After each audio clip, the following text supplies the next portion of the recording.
Hey, good afternoon, Professor and class. This is Carrie and Rory again today, and we're here to discuss our source code repository. And as you can see on the screen, we decided to go with GitHub for all of our tracking. And Rory, if you wouldn't mind clicking on the 42 commits button. So just give you an idea of our number of commits that we've put in since January. If you could scroll all the way down to the bottom. Trying to remember when our first commit went in. So 3 months ago, what was that? So this is about 3 months ago, so about January 28th, January 18th. Yeah, so we tried to get started real early and just iterate on it from there. And it looks like we did a pretty good job over the past few weeks, months actually. If you could go back one page to the full commit list. Yeah, so we have pretty regular amount of commits. All the way up to even today. We were just tidying up our test suite and pushed out a new release. So you can go back to the main code page, and I'm going to pass it over to you, Rory, to talk about the branches and pull requests. yes. So what Carrie and I did was we made sure that whatever pieces that we were working on, we created our own feature branch to start working on the changes that we are about to make. So based on that, so if we have here a few branches, so some of them was making a Python build to install the necessary files, making sure that the prerequisites are there. We have several test suite branches because I made my version of the Python script that we use to test to work on the prerequisites and the build. And then Carrie made his own branch with the PHP test suite on his end. And then once both of our pieces were done, I created a full test suite to combine both of ours and to make sure that everything's working properly. The way we kind of set up our workflow is I would always make sure that whatever Carrie's main branch had, as long as it's the latest version, I would work off that version and then create my feature branch from there. So we necessarily didn't really have any merge conflicts. So every time I would push and pull into the main, everything seemed to have worked properly.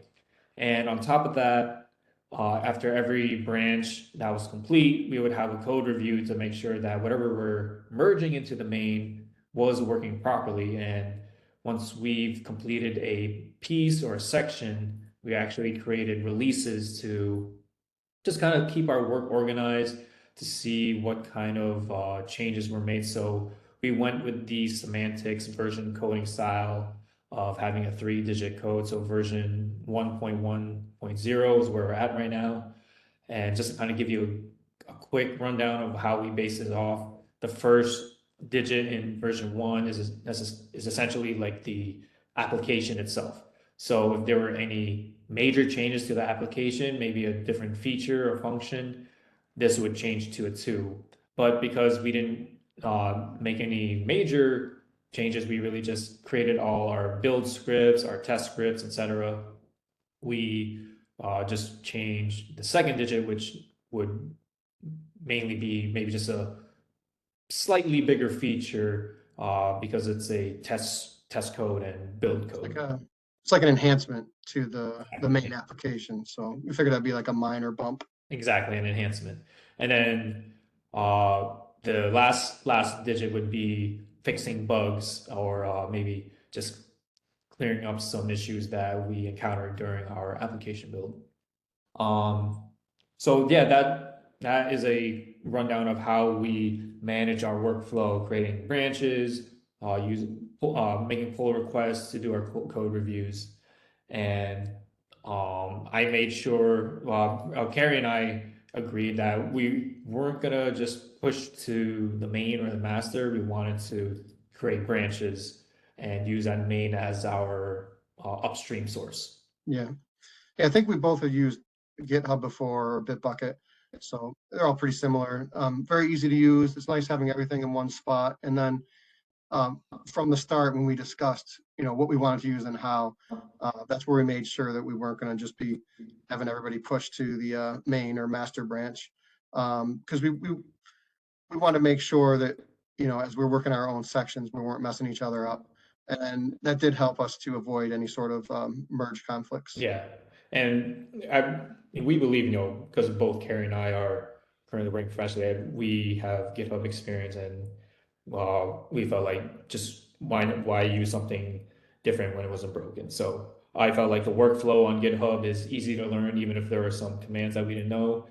It's easy to make changes and updates, and easy to track any type of issues or even track code changes. So GitHub was probably our best choice when it came to our workflow of this project. Yeah. So Well, I think that's it for this one, right? yeah. So I don't have anything else. So thank you very much, everyone. Yep. Thanks for watching.